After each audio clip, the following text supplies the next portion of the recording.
This episode is brought to you by Progressive Commercial Insurance. Business owners, meet Progressive Insurance. They make it easy to get discounts on commercial auto insurance and find coverages to grow with your business.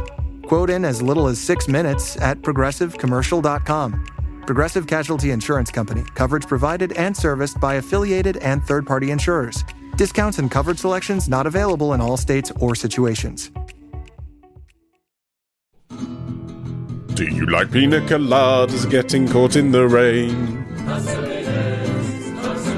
Do you know the Muffin Man who lives on Drury Lane?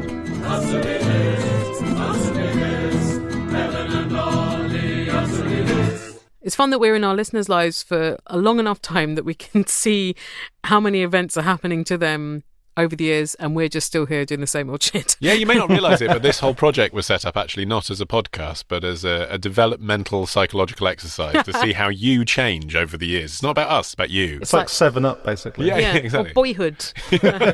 So I was very pleased to receive the following email from Andrew in Melbourne. Uh-huh. He says, in Answer Me This 360 and 361, which came out in 2018, I believe it. I think, he says, you answered my questions regarding living in my grandpa's empty house and whether my mother's old doll collection therein was creepy. I do remember that, Andrew, yes. Unforgettable doll collection. Unforgettable. That's what his dolls were. While your answers were much appreciated, as it turned out, I never put your advice into practice because soon afterwards I got a job and was able to move into a place that wasn't cold, damp or full of sinister dolls. That's probably best, isn't it? It sounds like a place that's not cold, damp or full of sinister dolls would have a lot going for it. Yeah. I mean, actually, everyone listening to this, I think that's a useful rubric in life. Just think, do you live in a house that's cold, damp and full of sinister dolls? No, then you're winning. Well, my parents are listening to this thinking, well, yes, but no dolls. Just shitty clocks. Do you not have any dolls in your parents' house? They weren't a big doll family. We do have sculptures. They're like expensive dolls made of bronze. Did you have a doll, a childhood doll? I had a plastic doll called Betty, which was weird because that's also my grandmother's name. And Betty, I think, had been a cheap doll because one of her legs was a different colour to the other leg. Right, okay. She was all right. I wasn't that interested in dolls. I was more interested in animal-shaped toys. Fine, but what happened humanoids. to Betty? You don't know. We lost touch. She wasn't sinister, though. Sounds pretty sinister. Dolls are. That's why I don't like them. Anyway, Andrew says, my grandfather died in November last year at the age of 91. I'm sorry to hear it, Andrew, but 91, fair play. Good innings. It's been decided that some of Grandpa's ashes should be scattered under a crepe myrtle tree in the front garden where my grandmother's ashes were scattered. I sense a new dilemma coming. The problem is, the house has been sold and rented out to new occupants. Mum has got a little ash scattering kit prepared, consisting of a small jar with some ashes in it and a spoon to dig a little hole to put them in. A spoon? I would have assumed shovel, wouldn't you? Or at least not a big trowel. shovel. Because he also says she's got a small jar with some ashes in. Yes. Maybe it's not all of Grandpa. It's just the highlights. It's her favourite bits. It's just some seasoning rather than the full meal. That would be good, wouldn't it? Like on Big Brother. Here's your best bits. Oh. Just Grandpa's hands. He loved his hands. However, says Andrew, we're struggling with how to do it. Ollie, answer me this. Do we tell the current occupants or do we try to do it without them noticing? Without you noticing, turning up the two of you with a jar full of ashes, digging a hole with a spoon and filling it in their garden. Who would notice that? Hey? I suppose if it's the front garden as well, you don't have to go through the house or anything. You could claim to be from the council. Sure. Just investigating a water pipe. Actually, he does say front garden. You're right. He does. Yeah. I hadn't noticed that detail. That does possibly change how I feel about this. Possibly. And if we go for the latter approach, trying to do it without them noticing, Yeah. Is it better just to sneak in or to knock on the door first to check if anyone's home?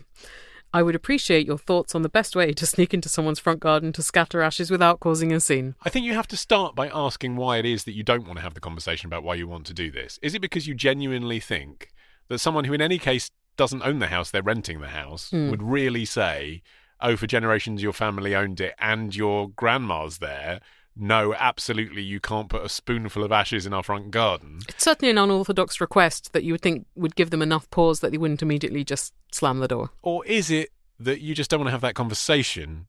In which case, I think you know the answer to this in your heart, don't you? Sneak in. No. Do you really think sneak in? Like, really? Well, if they're determined to put Grandpa here.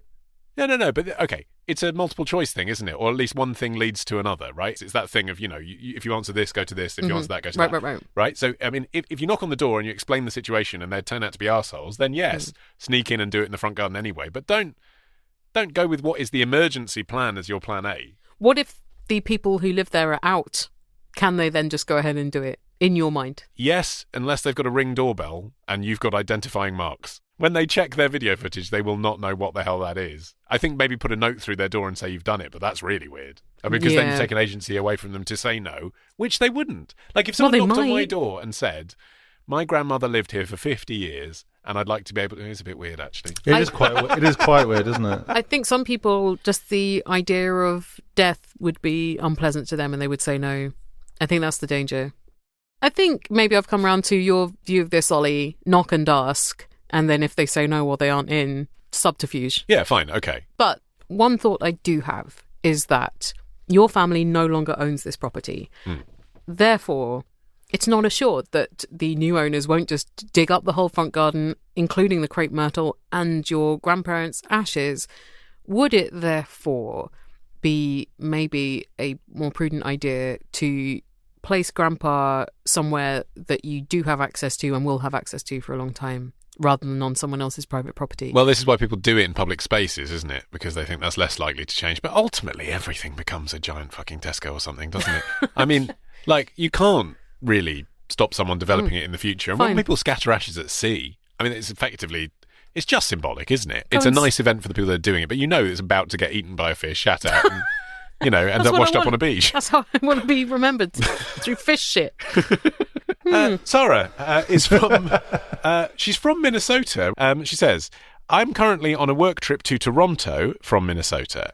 I'm a nervous traveller when alone, and I'm away from my 5-month-old son for the first time. Aww. She is going to be drinking. And hopefully sleeping. Yeah. I've taken a job next week primarily because they would pay for a Premier Inn so I could be away from my 5-month-old son for a night. In an attempt to combat my anxiety, I bought some banana muffins with chocolate chips. Lovely combination. And yes, isn't it? And ate one while sitting on the bed, which has very white sheets. You might guess where this is going. A chocolate chip fell onto the bed, and before I could retrieve it whole, it melted into the sheets. Familiar with this scenario. Now I'm afraid the housekeeper is going to think it's something other than chocolate, so Helen, answer me this.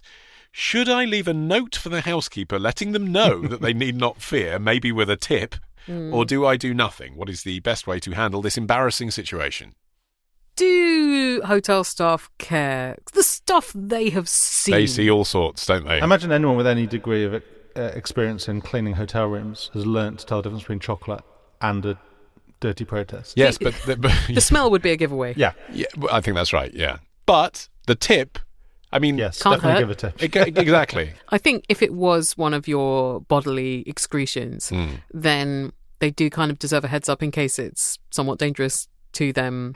I mean, that must be so embarrassing. People actually have incontinence and can't control it, don't know it's going to happen. It's difficult. Wake up and have shat the bed. That does happen to people. Well, I wonder what they do in that scenario. You could take the sheet off yourself and kind of roll it up so that the offending part is not on the outside. Yes. I think the amount of chocolate from a chocolate chip might barely even be visible to them. Well, this is it. Like, if they've got to do dozens of rooms in a workday, they're not going to come in and just scrutinise the room. They're pulling those sheets off before they've even had a look.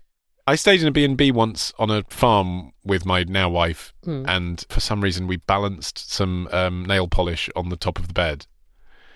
And I see where this is going. Did a huge trajectory of red nail polish all down the centre of the bed and the bedstead. Yep, that's you had to not going to come out. That's indelible, isn't it? Yeah, but what was so embarrassing about it was it didn't seem conceivable that you could accidentally knock it over so elaborately as to mark the bedstead. No. The head, the pillow, the mattress, the sheet in red. I think they were like, Jackson Pollock stayed here. It's such a viscous liquid. I'm impressed that it managed to cover so much ground before you rescued it. Did it look like you had slaughtered something in there? No, it looked exactly like what it was. It looked like some dickhead had managed to spill an entire bottle of nail varnish all over the bed. What did they say? Well, never mind what they say. What my girlfriend at the time said was, it was my fault because I knocked it off. I countered, it's your fault for leaving it open on a bedstead. No? I mean, at least we take joint responsibility there. Yeah, I think that's her fault, actually. Yeah. I would say. Like, if you do something where it's like, one of us is going to knock this off and it turns out to be the other person rather than you, then that's on the person that She does the same thing with precarity. cups of coffee. She leaves cups of coffee on the floor, and then when I walk into them and knock them on the carpet, she shouts at me for damaging the carpet. Yeah. Get a table. I just remembered when we were doing our tour through Minneapolis, we stayed in a hotel which had a sort of hunting scene fabric for the headboards. So there were like lots of pictures of like people in hunting wear and dogs. I wish this had been me, but someone else had got a pencil and drawn all over the fabric and just like written male next to every male figure, which was all of them. Wow. Male. So is it like, it was some kind of protest against sexism in fabric design, right? Yeah, I think so. But I mean, bearing in mind the scene is a hunting scene, I mean, were they protesting against the lack of females in hunting generally? Maybe they could have chosen a fabric that depicted a more pan-gender activity. Hello, this is Annie from Canada. So I worked for a few summer seasons as a guide in the Rocky Mountains. I would take guests on horseback through Jasper National Park. And pretty early on, myself and the other guides that I worked with, we noticed that we'd get significantly higher tips from our guests when they saw wildlife on the trail. And now we can't guarantee that we see grizzlies or elk. They kind of do their own thing. Most of the time it's better if we don't see them because they charge the horses and make our lives a little bit more complicated. And now when we do see wildlife, the animal is often in the bushes a little ways away, easily mistaken for a rock or a stump. And honestly, most of the time, you kind of just pretend that you saw it. You say, yeah, it looked like a grizzly. Good job, guys. And so, Helen, Ollie, and Martin the Soundman answer me this. Would it be wrong if we were to hide cardboard cutouts of bears just a little ways off our trail so that people see them, think that they see a real bear, and give us a little more money at the end of the ride? It's nice at this stage of the podcast, 13 years in, to get questions we've never had before. We've never had that specific question about cardboard cutouts of bears. No. And it's We've had surprising. cardboard cutout of Kylie Minogue and Specsavers, but not bears. Why don't you put some cardboard cutouts of Kylie That's in the better. Canadian wilderness? Because then you're not actually stealing anything away from the real experience of seeing a bear in the wilderness. If a bear pops up along the trail, people will be delighted as they would have been, but they'll be equally delighted by the surprise of Kylie Minogue wearing a pair of Specsavers spec. or a bear costume. Yeah. In fact, could you get people to dress as bears and roam around? Is that morally better or worse? It's morally worse because on an ongoing basis you're paying someone presumably to be wearing that costume, whereas at least once you've done the cardboard cutouts, it's done. And what if Annie had some sound effects that she triggered every so often of a bear growling? So she's like, oh, look out, look out. So she's not deceiving the eyes. She's just hinting at the presence of a bear. What you're describing is Jungle Cruise at Disneyland, and that's fine Okay. because everyone knows it's not real. Yes. I do think it's actually like legally fraud, I'm fairly sure, if you're charging tourists and then giving them an experience that isn't real. I mean, it's not like a ghost tour where it's on like some grey area, like, oh, we say there's ghosts there, but you can't prove it. I mean, there either is or isn't a fucking bear there. If you say you will see a bear, and then they think they've seen a bear and remunerate you for that, I'm fairly sure you've committed a crime. Right. Isn't the problem here then tipping culture? Because if you go on one of these wildlife tours, like Martin and I have been on boat trips to spot whales, and sometimes there aren't any because nature is unpredictable and you can't guarantee the presence of wildlife. And that is not Annie's fault or her colleagues' fault. True. And But they're only getting paid sufficiently if the wildlife's right, there. and that's out of their control as well. Yes. So isn't tipping culture the problem? I think it would be fairer to charge people like 20% more in the ticket and then say it's a no tipping experience.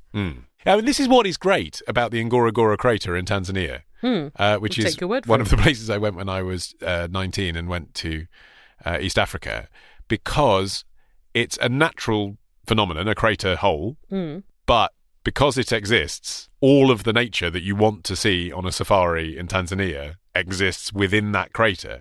So if you descend into that in a jeep, it's like going to a zoo. It's basically like a natural zoo. Yeah. The animals can't get out. The zebra can't get out, and obviously the birds can. But the zebra, the elephants, the lions, their generations of their families have lived within this crater, which is big enough for them to have a diverse ecosystem. Okay, so Wow. it's It's not small enough for you to terrible drive around inbreeding. for an hour, yeah. Well, it probably is, but small enough for you to drive around an hour and genuinely be guaranteed that you will see something. A lot of giraffes with 6 fingers down there. Yeah. But that is, I mean, that's what you want, isn't it? You want to find... I went on a dolphin cruise in Florida, and they did advertise this, we guarantee you will see dolphin. Yeah. And we did.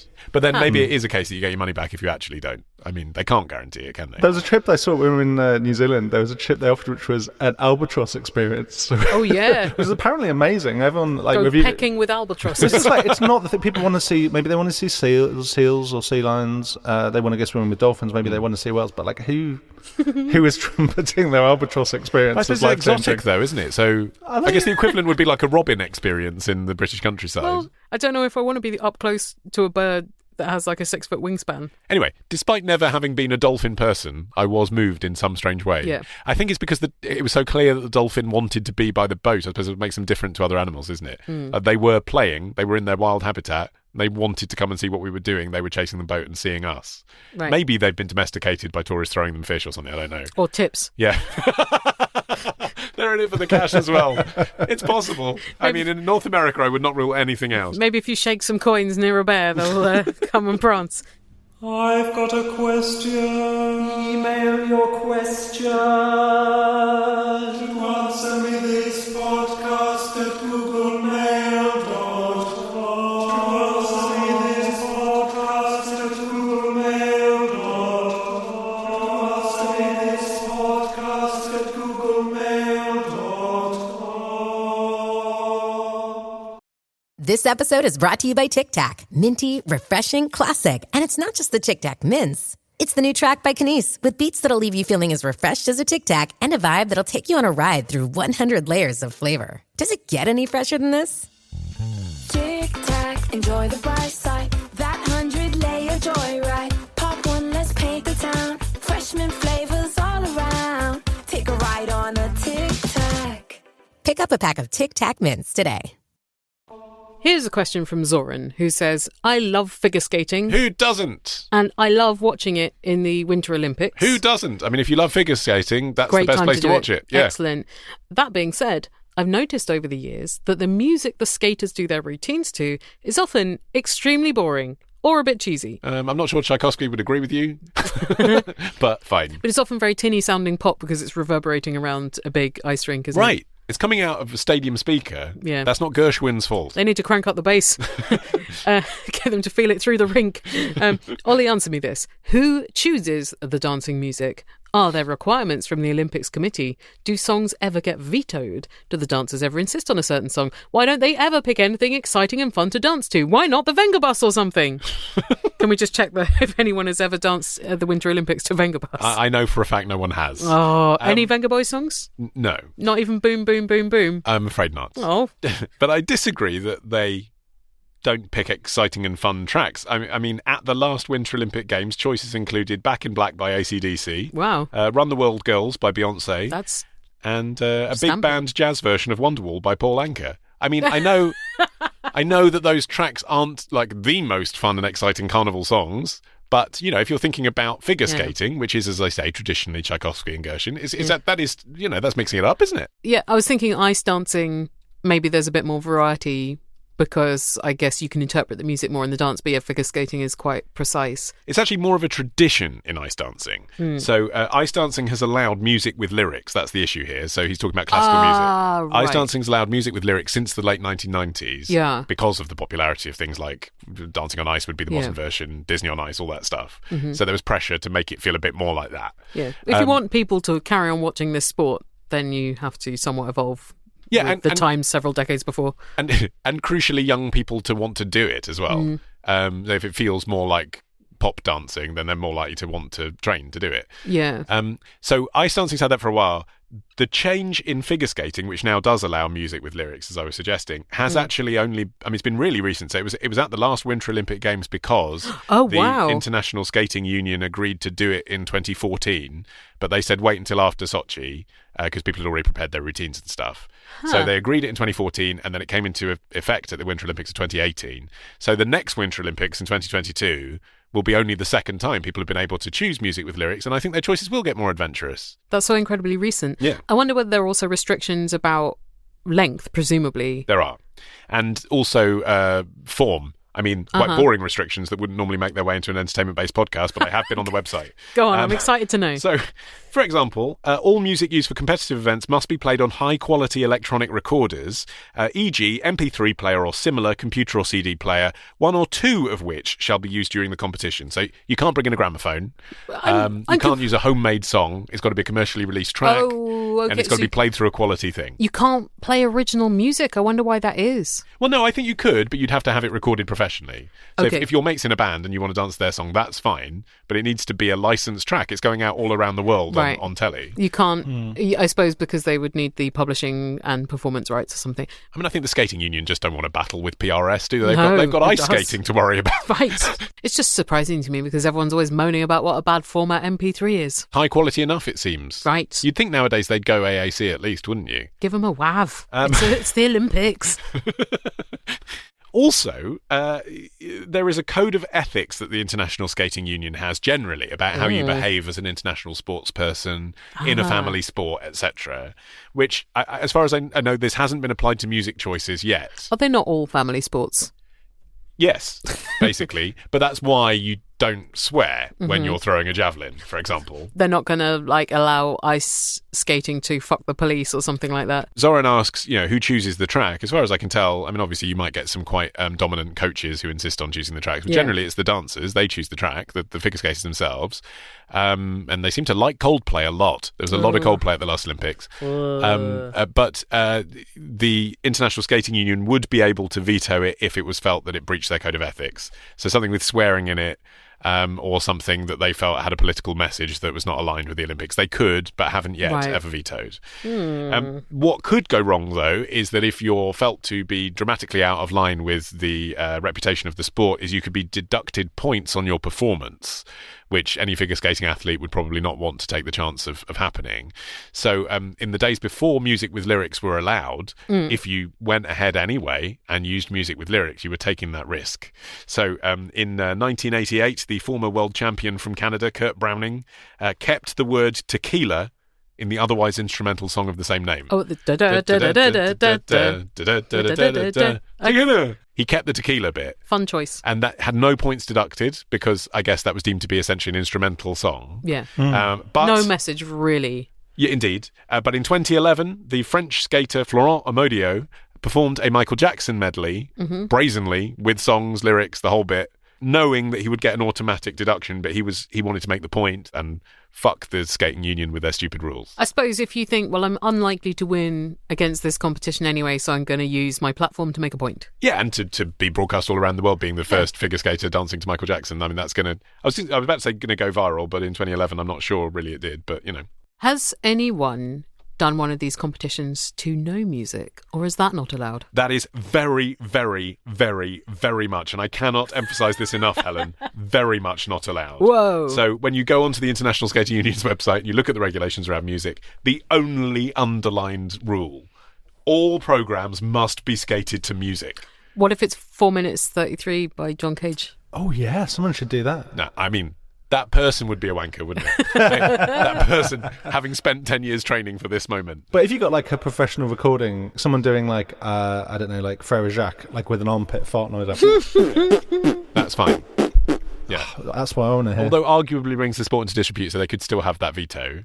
But I guess if it's a really funny routine and you're good, then, I mean, they're not going to say that. I don't know why entertainment, armpit fart noise is not considered a legitimate instrument in the eyes of the Olympic Skating Committee. Here's a fact I didn't know, though. Figure skating is the oldest sport in the Winter Olympic Games. Whoa! It's been there since 1908, the London Games. And I don't know, I obviously never thought about that because, why would you?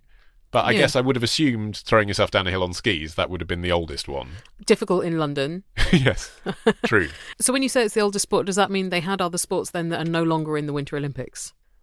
Oh, good point. Like yeah, because then all the other sports throwing. that happened, in 1908 would still be the Oldest equal sport. length oldest sport. Yeah, you're right. So what else did they do in the 1908 games that they don't do now? Yeah. Yeah. Build a snowman. Yeah, wrestle the snowman. What do I love so much about Tom Waits? Is it his gravelly voice or his gravelly face?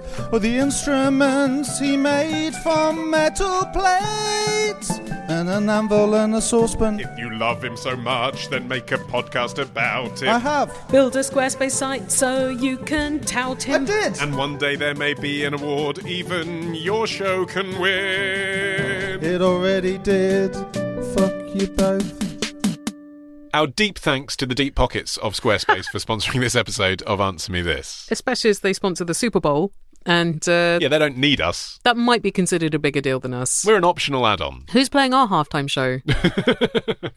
But they remain a superb product if you are in the market for designing yourself a brand new spanking website with lots of minimalist space and easy to use across mobile platforms. It's very easy to set up. You just browse their award-winningly designed templates, and then you can start adding the features that you would like in your version. They've got like placeholder text, which I think throws some people. But that's just to show you how the thing works. That's right. You can take all that lorem ipsum out, Yeah. or you can keep it if you want. Sure. That'd be avant-garde. Also, conveniently, you can set up a store on there with ease. Ollie Mann has done that. Yes, the Answer Me This store, available at answermethisstore.com. Imaginative address. Like to browse whilst you listen, is where you can buy our first 200 episodes and albums and our essentially pointless app that nonetheless still managed to shift at least 15 units a month. Yeah, well, there is the little bit of bonus content on there. Yeah. And I know that at least one of you, Essentially Mark, pointless. listens to. Mark, I'm making it for you. Anyway, we're very grateful. Yeah. You can buy all our stuff from there. That is an example of a website that frankly doesn't look that amazing. And I say this with respect, Squarespace. It doesn't look amazing because I only did that in like 3 hours. That's how easy it is to set up a website. So if you actually spend a couple of days properly designing a website, they really do look amazing. And it is just Yeah. drag and drop, really easy to use. Well, my Song by Song website looks pretty good. I don't think it took me more than 3 hours. Well, perhaps people can open that in a rival window, compare Yeah. and contrast. What Well- is it? Songbysongpodcast.com. Songbysongpodcast.com. Yeah, and then you could compare it to theillusionist.org and vmipod.com. You could. I'm just saying you could. Are there Squarespace sites too? Yes, sir. Wow. Modernman.co.uk with 2 N's.co.uk, also a Squarespace website. The range of websites you can do when you have an audio product like we do, Yeah, but it's also amazing, other yeah. things. So if you want to try it out, then go to squarespace.com/answer. Play around during the 2-week free trial. If you create something you like and you want to keep it, then use our code ANSWER to get 10% off your first purchase of a website or domain. And buy some of our classic episodes to listen to whilst you're designing your website. Treat yourself. Yeah, need to put something in your ears. It's the perfect entertainment for when you're doing something visual and can't watch your YouTubes. That's right. Here's a question from Katie from Kingston in Canada. A few months ago, I was stopped on my way to class, she says, by some Mormon missionaries. And since my dad was going through a health crisis, which he's since recovered from, Glad to hear it. I thought, what the hell, might as well explore religion. That's how they get you. That is exactly how they get you. I met with them a few times, and whilst I decided the Church of the Latter-day Saints wasn't for me, I am now the proud-ish owner of a copy of the Book of Mormon. I mean, that's not a rare thing, is it? I mean, they're happy to give them away, I understand. True, true. I currently use it to prop up a fan, but that seems a bit disrespectful. To the book or the fan? Both, potentially. I also want to get rid of it, she says. Normally, for books, I just donate them, but that seems strange for this particular book, like passing on the burden to someone else. That's an interesting thing to explore, isn't it? I mean, that's the case with encyclopedias, if that makes you feel any better. Encyclopedias are a nightmare for any charity shop or secondhand bookstore. Yeah, but Bibles aren't. I mean, there's always a market for them, surely. Right, yeah. Yeah, I don't think that is. What's the No. burden? Like someone who buys it from a charity shop Someone is else- keen on reading it. Yeah, someone else might be genuinely interested in this document. Yeah, so I'm not sure I accept her terms here, but anyway, I don't want to just throw it away, she says. Again, the disrespect thing. And waste. And the only other suggestion I've gotten is from a very devout friend of another religion who offered to burn it for me. More disrespectful, I think, than propping up a fan. At this point, I'm tempted to make blackout poetry of it. What does that mean? I think it's where you black out words, so the words that you can still see form a poem. I mean, I'd go further and say that's massively disrespectful. Or you could do paper crafts with it, like you sometimes see on Instagram. Someone's done an exquisite sculpture out of the pages of a book by folding them in a clever way. Right. Fine. Helen, answer me this. How do I properly get rid of a Book of Mormon? I doubt the Mormons have an officially sanctioned line on that. I think I have a few religious books that are not religions that I am affiliated with, but I just thought might be interesting and then probably never looked at. Do you have a copy of the Bible? Like, is it on your reference shelf? I know you don't Actually- live anywhere permanent at the moment, but No, I think I just have dictionaries of the Bible, Right. but not the Bible itself. I've got the Oxford Classics edition of the Bible, Old and New Testament. Never read it, Cliff Notes. but but I just thought that's a good book. I don't mean in the traditional sense. I just mean it's a useful book to have in the house, like a dictionary of thesaurus. It's just like part of the Right, if you ever have to do a mock trial at home, you could get people to do the oath. Or if you just quickly want to check. And I figure that if I ever need to know something that's in the Bible, I can probably look it up online. Do you have any family heirloom Bibles? Not in my family, mate. No, really? So because at some point then they have been destroyed or passed on? I think there was a big Bible at my parents', but I don't know if they kept it when they moved house and got rid of a lot of their books. They also got rid of the ones to do with yoga and tantra and a bunch of my dad's old spiritual and health fads. So it may have gone with those. But my first thought with this was to donate it to somewhere that has use for religious texts, like a university or a school. Places that are studying religions. Okay. Because then they might have use for it. You don't necessarily need any Mormons in the town. But then you wouldn't feel compromised, I see, because it's an academic context that you're donating it, yeah. But my other options would be to sneak it in somewhere like a library or a cafe or a pub if they've got bookshelves. I think pop it in there, which is kind of passing the problem along. But I think other people whose eyes are light upon it and may want to read it or otherwise interact with it, it's not necessarily a problem for them. This is Matt from Melbourne. Helen and Ollie, answer me this. What's up with that monk hairstyle where they shave the top of their heads? What's that about? Do people still do that? And do you think that that'll ever be a fashionable look? Taking his last question first, I think it could become a fashionable look because people are always looking for difficult and edgy hairstyles, and there's not much that hasn't been done. If a woman did that, that would be edgy and new, wouldn't it? But you think... shaved off the middle part and left the long bits on the side. Yeah, I guess Keith Flint, he sort of shaved across the middle and had two little mohawks. Well, Terry Nutkins, he never cut back on the hippie stuff, but lost all the bit in the middle over time. Right. But, undercut used to be quite edgy, but now they're very common. And mullets, those come in and go out pretty regularly. So this seems like one of the last bastions of edgy hair. And also, you might think, well, people go bald on top and they don't necessarily want that because society has trained them to think baldness is bad. But they also did that with grey hair, and grey hair is quite fashionable now, dyed grey hair. So I reckon it could come in. Yeah, my 15-year-old neighbour's got metallic grey hair. Yeah. And who'd have thought 20-ish years ago that people would... I mean, it's quite a difficult colour to maintain as well. Anyway, monk hairdo, definitely a talking point if you're not a monk. Yeah. If you are a monk, I'd imagine more of a talking point to not have the monk hairdo. And that's the point, isn't it? I was interested to read that in 1972 there was a papal order abandoning the tonsure, which is what this is called. And it had been around for about 1,500 years before that. But basically since then... it's been on the wane, so you could do it, but they largely tend not to because the Pope was like, stop it. Some people speculate the Pope might have done it because he thought it was discouraging young men from becoming monks in such a hirsute time as the early 70s. Yes, very contrary to fashion then, wasn't it? Right, exactly. Yeah. I think there are still symbolic haircuts, and I think some monks just shave the whole lot, but the tonsure is... it's no longer such a popular monk style. But what is the origin of it? Why had it been there for 1,500 well, years? They're not really sure. And it caught on, it seems, in quite a narrow period of time. So it possibly was like a coordinated thing that monks were going to do.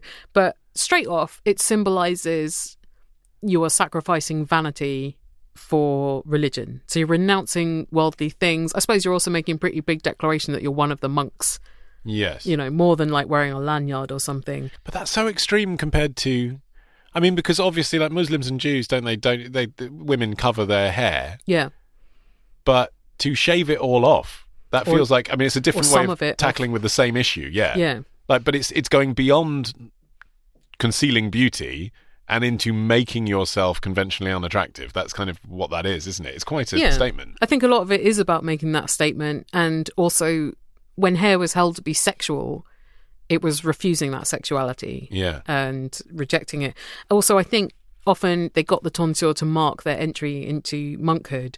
And then if they didn't keep the tonsure, that was the equivalent of trying to abandon your monk status. And in a 1917 law, any tonsured monk who did not resume having a tonsure within a month of being warned about letting it grow out lost their monkishness. There's some other theories as well that it came about to represent Christ's crown of thorns. Mm-hmm. So you've got that little strip of hair that looked like that.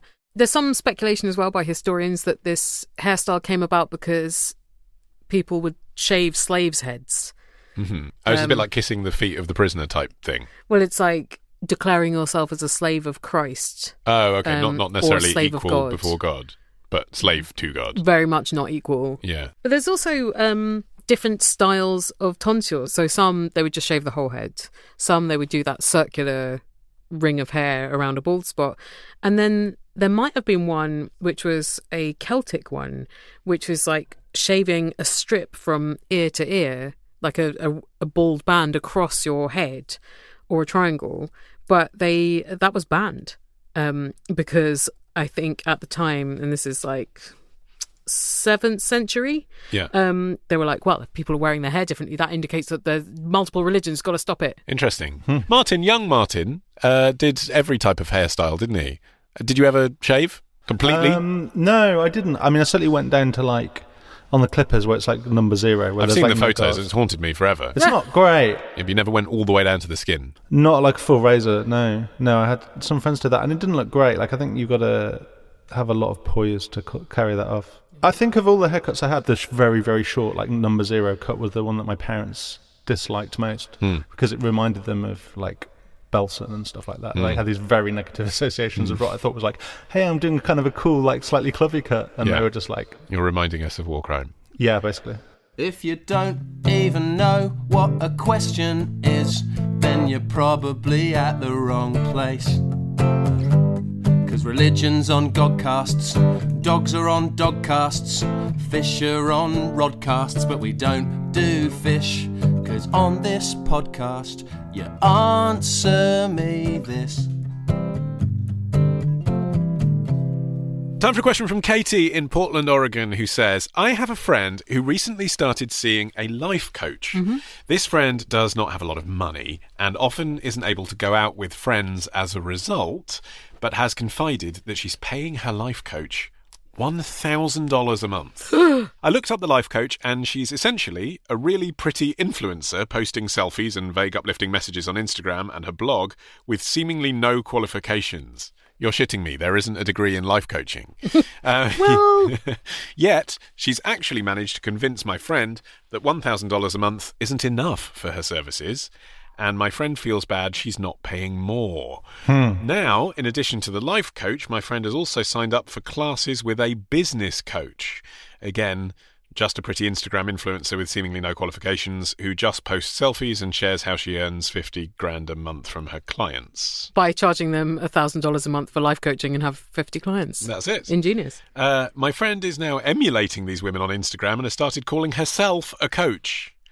I always worry about this. It's like people who end up working in recruitment, isn't it? Did they just start by wanting a job? Kind of multi-level marketing, isn't it? Yeah. I worry she's being scammed and is essentially scamming others by marketing herself as a coach now, but I know she doesn't see it that way, and I'm not sure it's my place to say anything, so I've written to a podcast to say it to lots of people. Helen, answer me this. Should I share my concerns with my friend? How can I do so in a supportive way without making it seem like I'm attacking her interests, ambitions, and life choices? Well, I suppose by asking her about her interests, ambitions, and life choices, rather than just going straight in with, you're being scammed, why are you doing this? Yeah, because she's in this position because people weren't listening. Right. Why is she had to pay seeing someone the to life listen. coach? Yeah. A thread came up in a Facebook group I'm in the other day, which was talking about life coaches, and someone was saying, well, I am an accredited life coach, but I would suggest to most people that they go and see a therapist because that is more likely to clarify what you want out of life. Well, let's do the textbook definition. What is a life coach then? Well, I mean, what do accredited life coaches say that a life coach is? Helping you make decisions about your life, I guess, like particularly career, I would think, or living situation. So like a Marie Kondo-style declutterer guru, but for your brain and your social engagements. Yeah, or like mentoring. Yeah. But not necessarily Mentoring's just a good for word. a particular job. Mentoring's a better word. Life coach is problematic because it suggests that the same person who can help you with your business diary can also help you with your relationships and, you know, your sexuality and or whatever. where you live. And that's where it feels a bit like we were saying earlier with religions preying on vulnerable people, that there's something to be exploited there, that someone who's not in a good way will pay more and more. I've had periods in my life where I could have used the advice of a life coach because I didn't know what I was doing in my career, or I didn't have any vision for it at all. Yeah. But would a life coach or a careers coach know more than me about this new area of podcasting? Probably not. Well, we've all had times where we just want a grown-up to tell us what to do. All the time! Because that is what happens when you become the grown-up, is you realise, shit, I don't know what I'm doing. Damn it! And also then the grown-ups who were in your life as the grown-ups, like my parents, I wouldn't ask them now for useful advice. They become the ones that you're mentoring in some ways. Yeah, you're like, please just dial that opinion back in, parent. Yeah. It seems to me like the dawning realisation of most people in their 20s and into their 30s is that all the grown-ups around them didn't have a clue what they were doing either. Yeah. Everyone's just busking it. Right. Including the life coaches, probably. Well, this is it. But then with experience comes some knowledge. You learn that too. Yeah. And I guess that's what you've previously thought was the natural wisdom of age. Yeah. You realise that's just, no, some people have experience in certain fields. And also other people's problems are easier than your own. So other people, it's sort of clearer, the decision-making, than it may be to yourself. I mean, the point is, we all can understand that there's a need sometimes to seek advice. Yeah. And actually, I don't have a problem with, I mean, it's like many things in the 21st century, which come down to basically sort of labelling. Fine. Like, if someone wants to call themselves a life coach rather than a therapist, and if someone feels more comfortable seeing a life coach than a priest, fine. Like, if it's helping them, it's not a problem.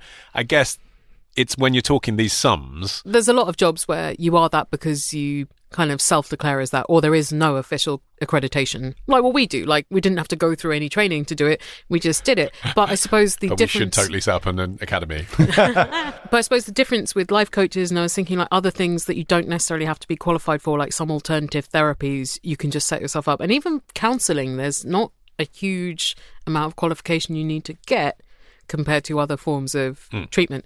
And I was thinking the difference with those is that someone really needs them to work. And also the amounts of money you're talking about here are so significant. But I mean, I don't think that life coaching is a completely invalid idea, and it seems like a really useful thing. But how do you find one that is legit? And apparently increasingly people are looking for life coaches who are members of a professional organisation and people who've done these courses that are approved by an independent coaching body, such as the Coach Federation or Global Coaching and Mentoring Alliance. But joining these organisations is not necessarily difficult, and getting these qualifications is not necessarily difficult either. So the Life Coaching Diploma, or Level 3 official certification, is on sale for £129, including VAT. And it's just 36 hours of teaching that you have to complete within 12 months, and it's basically self-guided learning. So it is kind of the thing that even if you're accredited, sort of anyone can do it, and there's no one checking that you're good at it. That's the price of like a weekly shop at a supermarket, isn't it? Right. You know, for a family of four. If I was a life coach selling business, I'd want to charge more for my life coach diploma just so that people believed it was worth more than that. Right, exactly. But it does show a certain level of effort. Like if someone hasn't even done that, maybe that person isn't taking those things that seriously, right? Well, what about this specific thing that Katie's referring to here, which is, in this case, attractive younger women who use Instagram to get clients based on, I suppose, an aspirational look. You know, look at me, I'm having a great time. Look at me at this party. Look at me owning this room. Does that discredit those people from being able to offer good advice? And I suppose, actually, if your friend is now being able to emulate them and create her own business, actually, the answer is no, it doesn't, does it? I mean, you might not like it because you think it's not very clinical. But or I mean, legit. But yeah, but it is a business, isn't it? Well, I suppose it's a pyramid scheme of scamming. Or they genuinely are having their best life. And, you know, they're people who are so excited to be at those networking events and sharing themselves in a, black evening dress whilst they're giving a speech. This is the thing. Maybe it is working in some way for your friend. Yeah. And therefore, even if it doesn't seem like anything other than bullshit to you, perhaps there is enough in it to keep her going on it, or she'll run out of money and stop doing it. Like my dad had a lot of weird fads, a lot of which were quite expensive, but then he couldn't afford to keep them going for more than a few months. That said, we're being diplomatic. Life coach is one of those phrases that immediately my bullshit detector goes off when someone I know says, I'm seeing a life coach or I'm training to be a life coach. And I always end up having a discussion where I'm sort of saying, it sounds a bit like you've fallen for some bullshit here. Do you ever ask them, though, why are you seeing a life coach? How is it working out? What's the process? Or if you're training to be a life coach, what does that involve? Yeah, not as much as I should, probably. Because I'm genuinely curious. Exactly. Because my hackles are up, that's why I don't ask those questions. But, if I'm honest, there's no reason that it has to be bad, and it's not my judgment to say that it is. but it does just go with someone who's been duped or someone who's vulnerable very often. So then what do you do if you feel like your friend is being scammed? Right. I suppose you say how it looks to you and in a non-judgmental way say, am I wrong? You explore the issue, don't you? Or you ask for the breakdown of what she's getting for the $1,000 a month. Like, rather than going, you're wrong, just try and tease out the facts a bit more. And you could be like, oh, that seems like quite a lot. Or if you saved up all of your life coach money after a year, you possibly could afford to do something life-changing with it. That is probably ultimately the piece of advice, isn't it? Maybe when you finally get to life coaching apex, the solution is all that money you're spending on me, put into what you really want to do.